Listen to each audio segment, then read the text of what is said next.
Please save my life. 저희 생명을 잘해주십시오. Please think of my family. दोस्तों, एक बार फिर से आपका स्वागत है प्रजापति न्यूज में। क्या आप सोच सकते हैं एक मुस्कुराता होशियार अमेरिकी लड़का सिर्फ एक पोस्टर छूने की वजह से जिंदा लाश बन गया? हाँ, आपने सही सुना, एक poster. I entirely beg you, please. I have made the worst mistake of my life. पर सवाल यह है कि आखिर उस पोस्टर में ऐसा क्या था जिसने एक टूरिस्ट को 15 साल के नर्क में धकेल दिया। आज की ये कहानी आपको अंदर तक हिला देगी, क्योंकि ये सिर्फ एक टूरिस्ट की नहीं बल्कि उस सिस्टम की कहानी है जहां इंसान की सांसें भी राज्य संपत्ति मानी जाती हैं। आप वीडियो के अंत तक रहिएगा, क्योंकि जैसे जैसे आप आगे बढ़ेंगे आपको महसूस होगा कि नॉर्थ कोरिया सिर्फ एक देश नहीं, एक बंद जेल है जहां मुस्कुराना भी गुनाह है। और सबसे डरावनी बात, वो लड़का जो हंसते हुए वहां गया था, जब लौटा तो सिर्फ उसकी सांसें लौटी, आत्मा नहीं। चलो दोस्तों, फटाफट कमेंट करके बताओ आप भारत के किस शहर या गांव से ये वीडियो देख रहे हो।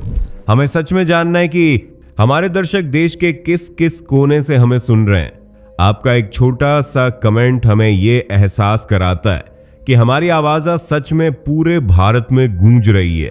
और हाँ, अगर आप चैनल पर पहली बार आए हैं तो अभी सब्सक्राइब कर लीजिए, ताकि अगली बार जब ऐसी सच्ची कहानी आए तो सबसे पहले आपके स्क्रीन पर पहुंचे। वीडियो को लाइक करना मत भूलिएगा, क्योंकि आपका एक लाइक यूट्यूब को बताता है कि ऐसी सच्चाई और लोगों तक पहुंचे। चलिए अब बिना वक्त गंवाए वीडियो में आगे बढ़ते हैं।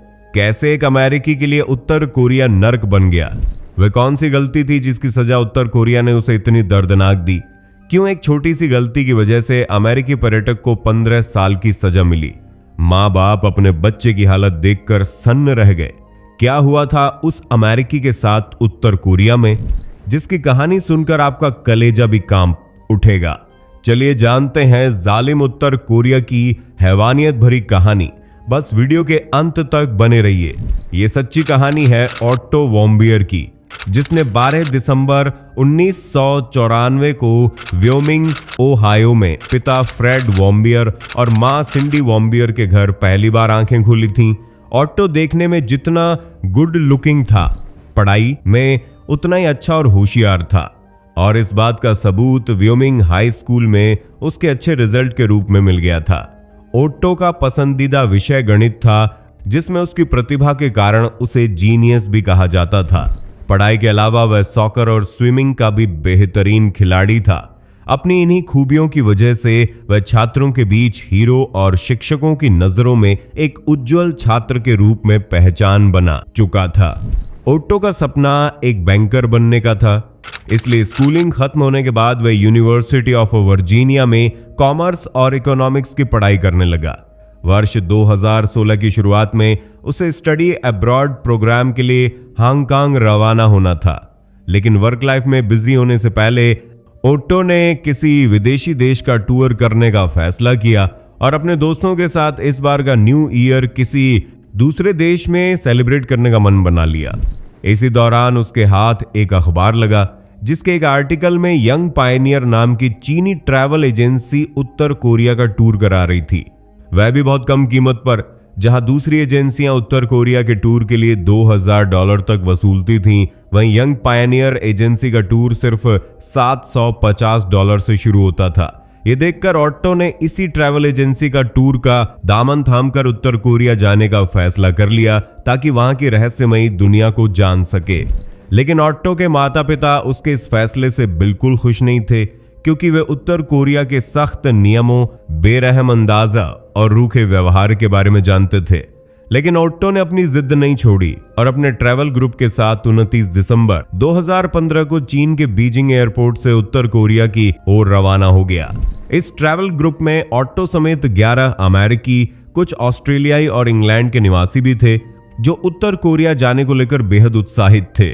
मात्र 2 घंटे की यात्रा के बाद विमान उत्तर कोरिया के प्योंगयांग एयरपोर्ट पर लैंड करता है और सभी लोग यांगगक्दो इंटरनेशनल जैसे नामचीन होटल में ठहरते हैं। हल्की सी थकान उतरने के बाद पूरा ट्रैवल ग्रुप पूरे जोश के साथ पहले ही दिन आसपास के नजारों का दीदार करता है। फिर आती 31 दिसंबर 2015 की रात, जब सब लोग न्यू ईयर सेलिब्रेट करने के लिए प्योंगयांग के किम इल सुंग स्क्वायर में जमा हो जाते हैं, जहां लोकल लोगों से लेकर सैलानी तक नए साल का स्वागत करने के लिए एकत्र हुए थे।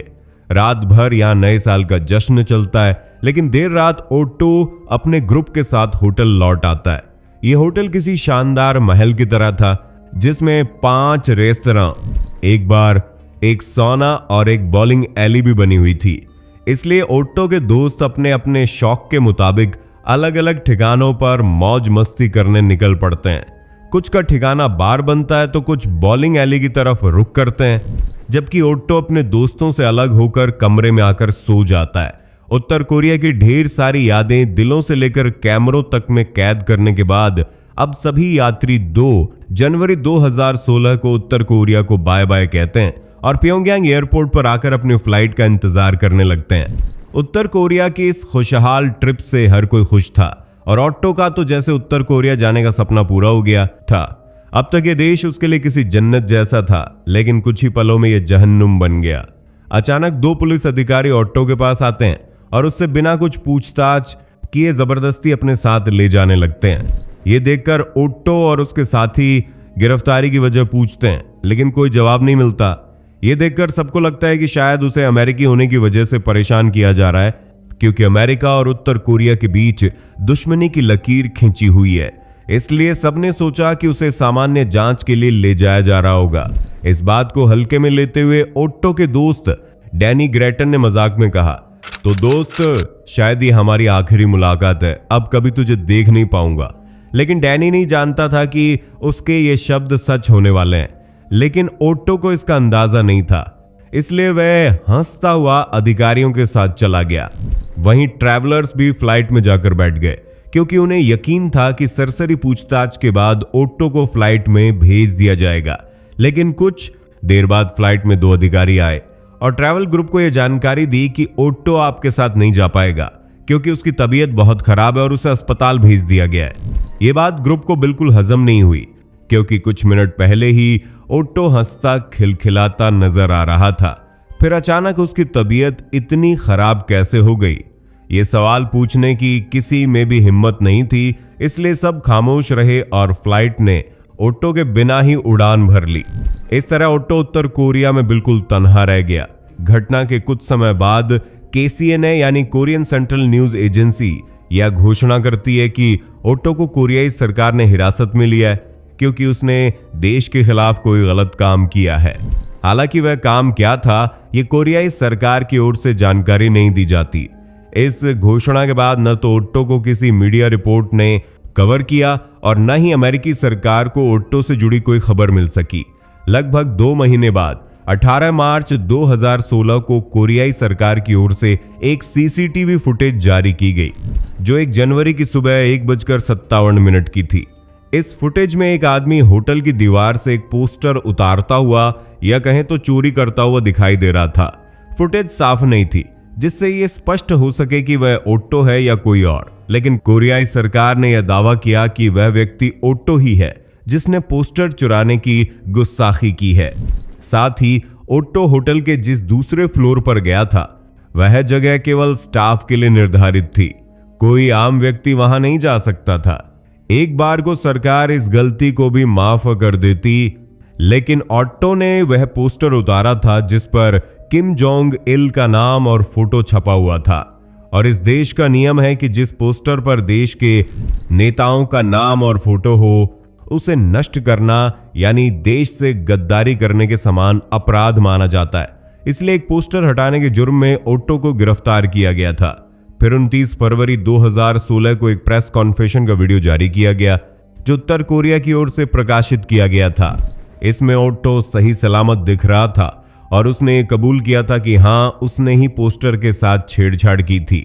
कोर्ट के सामने जिस तरह से ओट्टो ने अपना जुर्म कबूल किया, उसे देखकर हर किसी को ऐसा लग रहा था मानो वह किसी स्क्रिप्ट का रट्टा लगाकर आया हो और अधिकारियों के कहे मुताबिक अपना जुर्म जबरदस्ती कबूल कर रहा हो।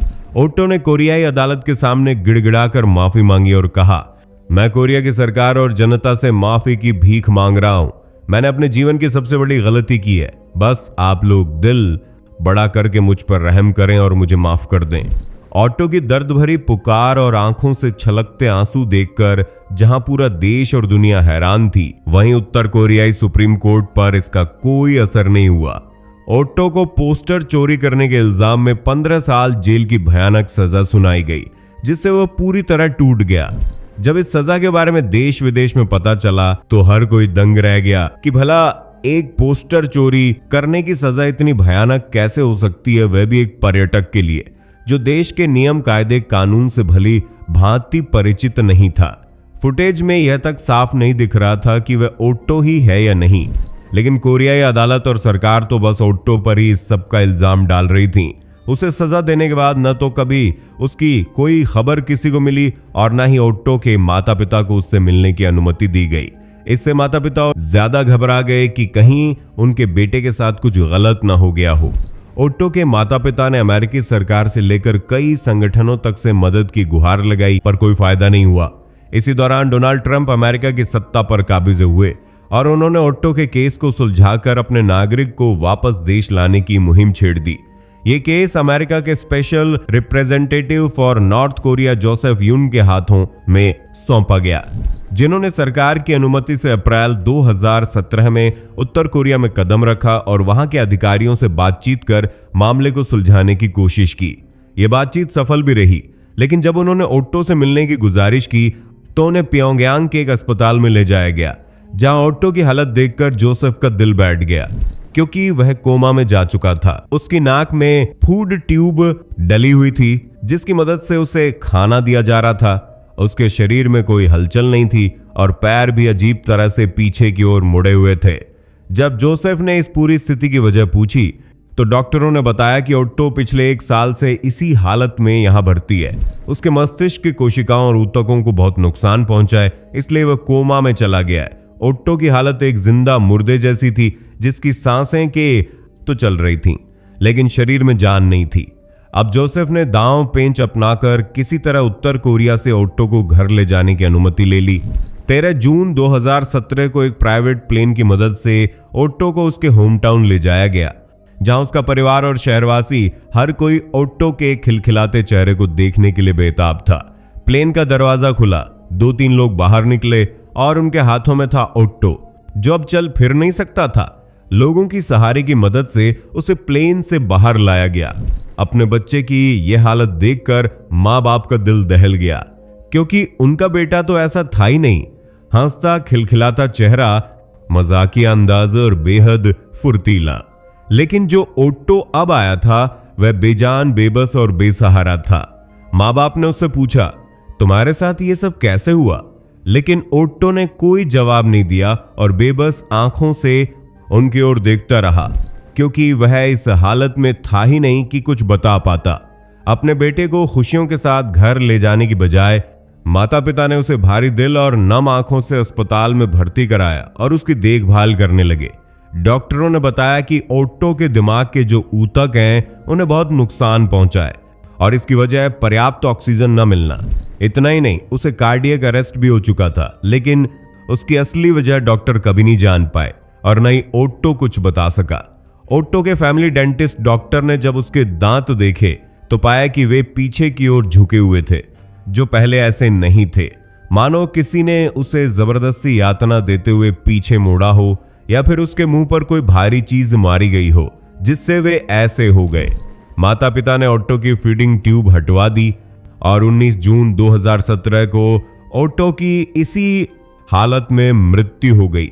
उसके साथ क्या हुआ था यह रहस्य भी हमेशा हमेशा के लिए दफन हो गया, लेकिन बाद में अंदाजा लगाया गया कि जरूर उत्तर कोरिया की वाटर बोर्डिंग वाली टॉर्चर तकनीक ही ऑटो पर इस्तेमाल की गई थी, जिसमें कैदी का पूरा मुंह पॉलीथिन से ढककर उसके ऊपर पानी डाला जाता है। इससे कैदी ठीक से सांस नहीं ले पाता और पानी डालने के दौरान उसे ऐसा महसूस होता है मानो वह डूब रहा हो। इस टॉर्चर की वजह से ऑक्सीजन नहीं मिल पाती और इसी ऑक्सीजन की कमी से ऑटो की यह हालत हुई थी। वैसे आपको क्या लगता है ऑटो के साथ क्या हुआ होगा? अपनी राय कमेंट में बताइए। वीडियो पसंद आई हो तो इसे लाइक और शेयर करें। साथ ही चैनल से जुड़े रहने के लिए चैनल को सब्सक्राइब कर बेल आइकॉन दबाएं। धन्यवाद। दोस्तों, आपकी स्क्रीन पे 2 और वीडियोस दिख रही हैं। जिसे देखने के लिए आप इस स्क्रीन पर क्लिक करें। दोनों देखिएगा, बहुत अच्छी वीडियो बनी है।